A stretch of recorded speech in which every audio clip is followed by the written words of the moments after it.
What's going on YouTube? Today I'm coming at you with a video that's going to be about getting in enough protein throughout the day.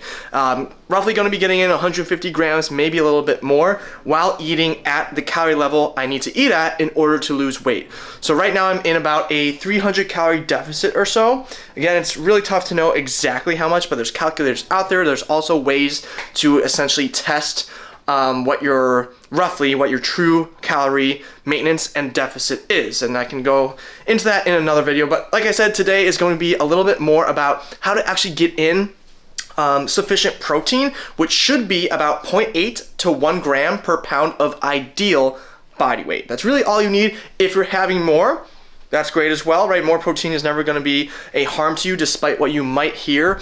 Because in the past, I used to think that if you had more than 1.5 grams per pound of body weight or 2 grams per pound of body weight, it would be detrimental to your kidneys. But research has shown that's really not the case. It's when you have some sort of already existing kidney condition, right? Because it can't filter out the nitrogen balance in your body enough. But if you have well-working kidneys, then you don't really have to worry about that. So we're gonna get into it today, and I'm gonna show you what I'm going to be having for breakfast. So I've already pre-logged everything on MyFitnessPal. This is a great way to essentially plan out your day of eating the day beforehand, right? So that way you're just not guessing. Again, it's just a general guideline of what you need to do in order to get in the nutrients that you need. Because, not every day is going to go perfectly planned. Maybe you were planning on having, turkey or ground beef or chicken, and you find it in your fridge, it's expired. Okay, well, maybe you have to pivot. But it gives you a good baseline of where you want to go when it comes to your eating. So I already have it planned in here. My breakfast today, it's going to be 2 eggs, and I'll cook that in a second, with some egg whites, and then I'm also going to be having a Greek yogurt bowl, which will have honey, chia seeds, and raspberries in there as well. So I'm going to set up the camera so you can kind of see what it looks like here. Alright, we're going to get to it. So I'm going to start off by cooking my eggs. I usually like to cook anywhere from 2 to 3 eggs, and then I have the burner right at 3, maybe slightly below. For today, I'm going to be making scrambled eggs with the egg whites that I have. And when you're trying to lose weight, or even gain weight for that matter, it is super important to actually use a food scale whenever you can.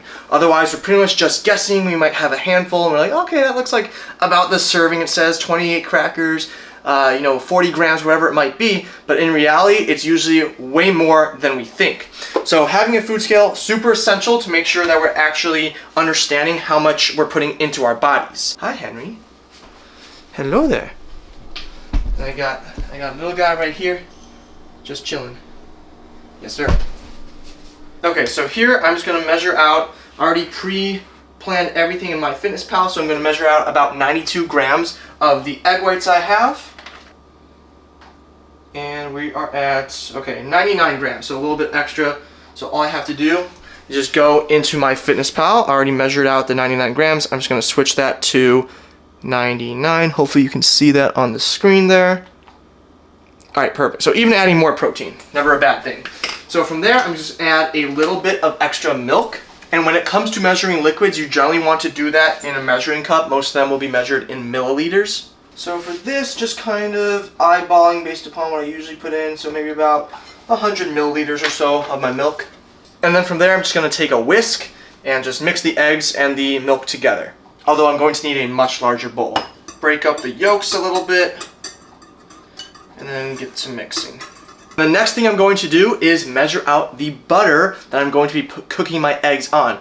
This is a step that most people miss, is measuring out the oils and fats when it comes to our foods. That's where we can get in anywhere from an extra 100 to even 800 calories, of course, depending on the food that you're eating throughout the day, that go completely unaccounted for. So someone might think that they're in a calorie deficit, but if we're not taking the time to actually measure out and consider the oils and fats that we're using to cook the food in, maybe that's why we're not losing weight. So I'm gonna make sure that pan is at that 3 on the heat. From here,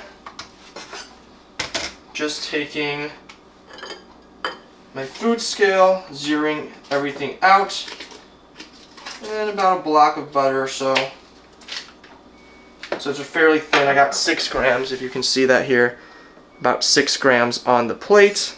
Just gonna place that on the pan, let that melt a little bit, and then just make sure that my eggs are mixed up enough here. All right, and I switched out the pan because it looks like I'm gonna need a larger surface area to actually cook the scrambled eggs in.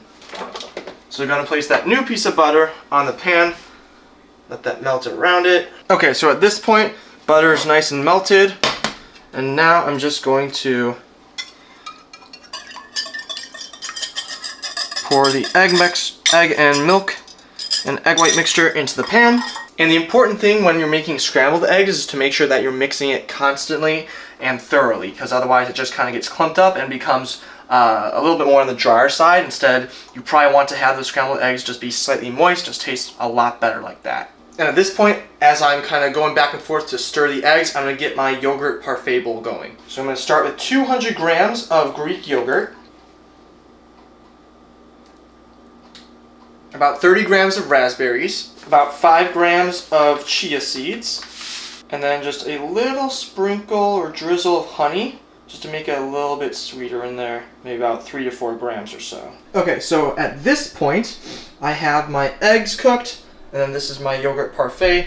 So that is what my breakfast will be. Sometimes if I have extra time, I'll cook some, onions, peppers, as like a saute side for the eggs, but for today, this is what I'm sticking with. So in this meal alone, we have about 47 grams of protein for 480 calories. Okay, so I just went to the gym, so now it's time for my basically snack after that, which is just a protein shake. So for this, I'm going to be using the Fairlife milk, so it has a little bit extra protein in there. So about 200 milliliters of that. And this shake will be like a chocolate banana kind of shake. I have a strawberry banana mix, so I'm just going to be fishing out the bananas out of here. So just put in about 150, 160 grams worth of bananas with the fruit. And then I'll place 3 ice cubes in here, 5 grams of creatine, and then 20 grams of protein. So this will be 2 scoops from, this is my Lifetime chocolate protein powder, just the regular whey that they have. And then just like the yogurt parfait, just giving just a little squeeze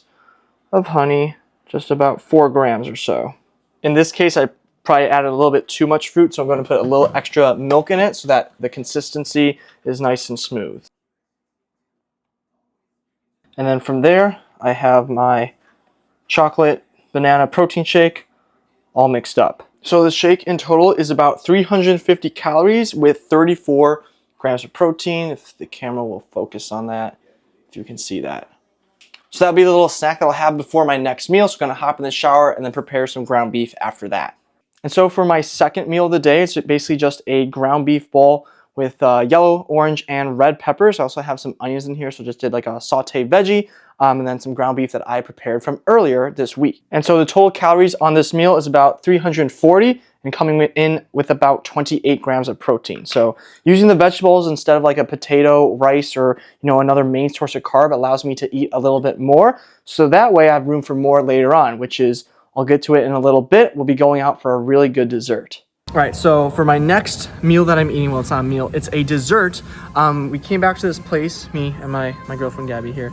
We came back to this place called Francesca's Familia. I think that's how you pronounce it. And so we're getting a tiramisu that we're splitting. Da, da, da. Previous time that we were here, I saw it on the menu and I was like, oh, this would be a great place to go back and get dessert. And I'm always on the side of, if you want to have like kind of that, delicacy, whether that's, I don't know, ice cream or cake or some sort of sweet, right? Always make it a habit to like actually do it outside of the home, like make it into an event. That way you keep those foods out of the pantry, and then when you go out, it's more of like a celebratory event. Although we aren't really celebrating anything. We just wanted to make a little bit of a fun day by having just a little piece of tiramisu. So this will be my next little snack here. We're gonna split this. My guess, so this is something that I would have to guess in terms of the calories. Half of that, probably 300 calories, maybe 400. So I'll be logging that into MyFitnessPal as well to go towards my daily calorie count. Okay, and so for my last meal of the night, all I'm having is about 5 ounces of ground turkey. And then I have these like protein chips. This is what they are. Just saw them at the store the other day. Thought I'd give them a try. So it's about 120 calories for 10 grams of protein, and then just finishing it up with an orange as well. So I'll show you guys. I'll have the whole readout of like all the foods that I ate today with all the exact calories, kind of just sliding through. There should be a little screen recording as I'm scrolling through everything. So I just need to quickly add in the tiramisu I had earlier. And so for that tiramisu that I got, it was very comparable to like the Lou Malnati's one. So I went to the Lou Malnati's website, and it says that a serving size for the tiramisu is about 240 calories. Now, personally, I think it's probably double that. So I'm going to estimate that the one that I had tonight is probably around 300. So I'm just going to do a little bit of a quick add in my MyFitnessPal. So at the end of the day, this is my totals. So I had about 2,068 calories and about 160 grams protein. 160 grams of protein with everything I ate. So just a little bit of a sample day of what a high protein diet looks like, especially when I'm in a calorie deficit. So I'm in about a 300 to 400 calorie deficit right now, trying to eat 2,300 calories or slightly less. Usually I like to put myself and then my clients that I'm in a calorie deficit for, say if I set somebody at 2,500 calories, that means they can eat between 2,400 and 2,600 calories each day. That is their goal. We want to be in that goal. I actually don't like it when we go like too far below that, because then we're going to end up probably snacking a little bit more later on throughout the week, and then we just go too low, then we just rebound to the point where we're packing on way too much. So actually trying to get into that range will make it a lot more likely that you'll stay on track with your goals. So if you found this video helpful, make sure to like and subscribe, and share this with a friend or a family member that you think might struggle getting in all the protein they need, because quite honestly, it can be difficult sometimes, but this should give you a good layout of what a high protein day would look like.